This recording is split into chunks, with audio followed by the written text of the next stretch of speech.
Capítulo 1. O desabrochar inesperado. No coração de uma cidade costeira anônima, onde o aroma salgado do mar se misturava ao cheiro da doce refúgio, onde Maia trabalhava. Seus 20 e poucos anos eram um mosaico de cores vibrantes em roupas, excêntricas, e uma imaginação que tecia histórias em cada esquina. Trabalhava com paixão na cafeteria, servindo sorrisos e café com a mesma dedicação. Sua vida, embora modesta, era preenchida pela alegria simples de um bom livro, a companhia de sua família peculiar e o sonho secreto de um dia viajar pelo mundo. Contudo, como uma maré alta e inesperada, a vida de Maia sofreu uma reviravolta. A doce refúgio, outrora um porto seguro de aromas e conversas amenas, fechou suas portas abruptamente devido a dificuldades financeiras. De repente, Maia se viu à deriva, o sabor amargo do desemprego substituindo a doçura dos cafés que tanto amava preparar e servir. A incerteza pairava como uma nuvem escura sobre seus planos e suas finanças já apertadas. Em meio ao turbilhão de currículos enviados e entrevistas frustrantes, sua mãe mencionou uma vaga peculiar. "Fiquei sabendo que os Vargas estão precisando de alguém para cuidar do filho", ela disse durante o jantar, enquanto organizava alguns papéis na mesa. Dante Vargas, o arquiteto, aquele que sofreu um acidente, parece que estão tendo dificuldade em encontrar alguém que se encaixe. Maia hesitou. Cuidar de alguém com necessidades especiais parecia uma responsabilidade enorme, distante do seu universo de café e livros. No entanto, as contas se acumulavam e a perspectiva de um salário estável, mesmo em circunstâncias desconhecidas, soava cada vez mais atraente. Sua mãe continuou, explicando que uma amiga em comum havia comentado sobre a dificuldade dos Vargas em encontrar uma cuidadora com a sensibilidade e a paciência necessárias. Ela ressaltou a natureza atenciosa de Maia e sua capacidade de iluminar ambientes com sua energia, sugerindo que essas qualidades poderiam ser valiosas para alguém em uma situação tão delicada. Com um misto de apreensão e esperança, Maia se candidatou à vaga. A entrevista com a senhora Vargas foi surpreendentemente calorosa. A matriarca dos Vargas parecia desesperada por encontrar alguém que oferecesse mais do que cuidados médicos básicos ao seu filho. Ela buscava alguém com sensibilidade, alguém que pudesse quebrar a barreira de isolamento que Dante havia construído em torno de si desde o acidente. A peculiaridade de Maia, que em outras entrevistas poderia ser vista como uma desvantagem, pareceu intrigar a senhora Vargas. Ela viu em Maia uma faísca de vida, uma energia que talvez pudesse reacender a chama apagada em seu filho. Assim, com a necessidade como um empurrão e uma ponta de curiosidade acendendo em seu coração, Maia aceitou o emprego. Seu primeiro dia na mansão dos Vargas foi uma imersão em um mundo de luxo silencioso e tristeza latente. A casa, imponente em sua arquitetura moderna, parecia ecoar o vazio que a habitava. A senhora Vargas a guiou pelos cômodos, explicando as rotinas e as necessidades de Dante com uma voz carregada de melancolia. O encontro inicial com Dante no quarto foi gélido e desafiador. A frieza em seus olhos e o sarcasmo em suas palavras foram como um choque para a natureza calorosa de Maia. Após deixar o café, ela passou o resto da manhã organizando o quarto de Dante, sentindo-se como uma intrusa naquele espaço pessoal e sombrio. Tentou adicionar pequenos toques de cor, colocando um vaso com flores silvestres na mesa, mas se perguntou se Dante sequer notaria. O almoço foi igualmente tenso. Maia tentou puxar assunto, falando sobre o clima e a vista deslumbrante da janela, mas Dante respondeu com monossílabos ou silêncio cortante. Ela percebeu que precisaria de paciência, muita paciência, para penetrar naquela muralha de dor e frustração. À tarde, Maia leu para Dante, seguindo as instruções da senhora Vargas de oferecer distrações leves. Ele não demonstrou interesse, mas também não pediu que parasse.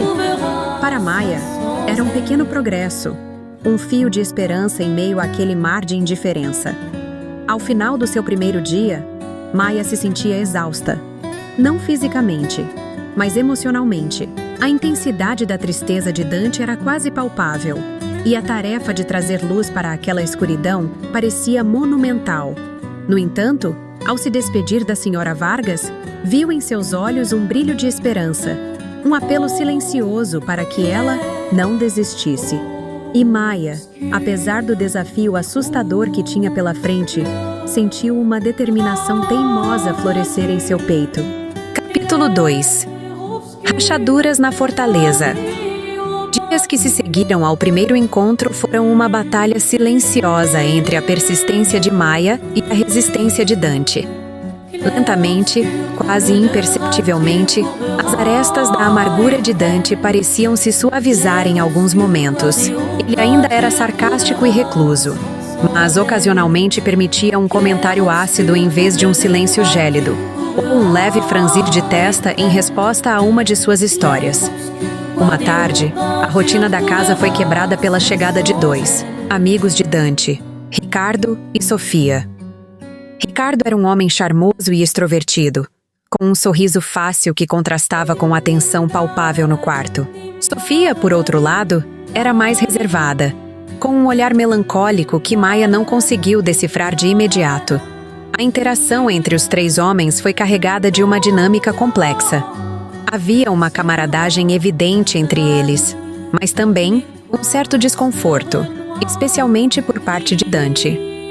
Enquanto Maia servia chá, Ricardo fez um comentário casual sobre um jantar recente, mencionando o nome de Helena. O corpo de Dante enrijeceu na cadeira de rodas, e o brilho em seus olhos se intensificou, mas não de alegria. Maia percebeu a troca de olhares rápidos e constrangidos entre Ricardo e Sofia. Mais tarde, enquanto ajudava Dante a se acomodar para um cochilo, ele quebrou o silêncio com uma pergunta. Ricardo e Helena, estão próximos, não estão? Maia hesitou sem saber o que deveria falar. Mas eles parecem se dar bem. Jantaram juntos outro dia. Helena era minha noiva, antes de tudo isso. Havia uma dor lancinante em sua voz, uma mistura de perda e ressentimento. Maia sentiu um aperto no coração. A amargura de Dante não era apenas pela sua condição física, mas também pelas mudanças que a vida havia imposto em seus relacionamentos. A visita dos amigos, em vez de trazer alegria, apenas escancarou as feridas que ainda estavam abertas. Maia percebeu que para alcançar Dante, precisaria navegar não apenas pela sua frustração física, mas também pela intrincada teia de suas emoções e seu passado. Mais tarde naquela semana, durante o almoço, Maia tentava pacientemente dar sopa para Dante. Ele estava particularmente mal-humorado naquele dia, resmungando sobre a chuva constante e a inutilidade de tudo. Maia, tentando manter o bom humor, fazia comentários leves sobre a semelhança da sopa de legumes com uma pintura abstrata. Distraída pela carranca de Dante e por um pensamento sobre um livro que estava lendo, Maia moveu a colher de forma um pouco estabanada. No instante seguinte, um generoso respingo de sopa morna aterrissou diretamente no colo de Dante. Houve um silêncio abrupto, quebrado apenas pelo som de gotas de sopa pingando no tecido da calça de Dante. Os olhos de Maia se arregalaram em horror. Maia. Oh, meu Deus, mil perdões, Sr. Vargas. Eu sou muito Você acabou de me banhar com sopa de ervilha. Me deixe limpar. Eu sou tão desastrada. Sinto muito mesmo.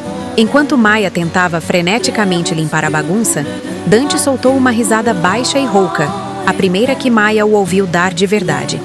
A risada a pegou de surpresa, fazendo-a parar por um instante, o guardanapo hesitante em suas mãos.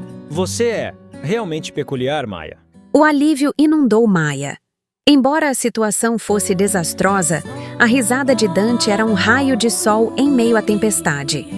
Ela sorriu, um pouco sem jeito. Eu tento trazer um pouco de emoção para o seu dia, Sr. Vargas.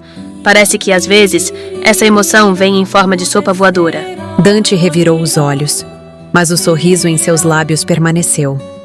Pela primeira vez, a barreira entre eles pareceu se romper um pouco, graças a um acidente culinário e uma risada inesperada. Se você chegou até aqui, nós precisamos da sua ajuda. Deixa seu like e se inscreva no canal.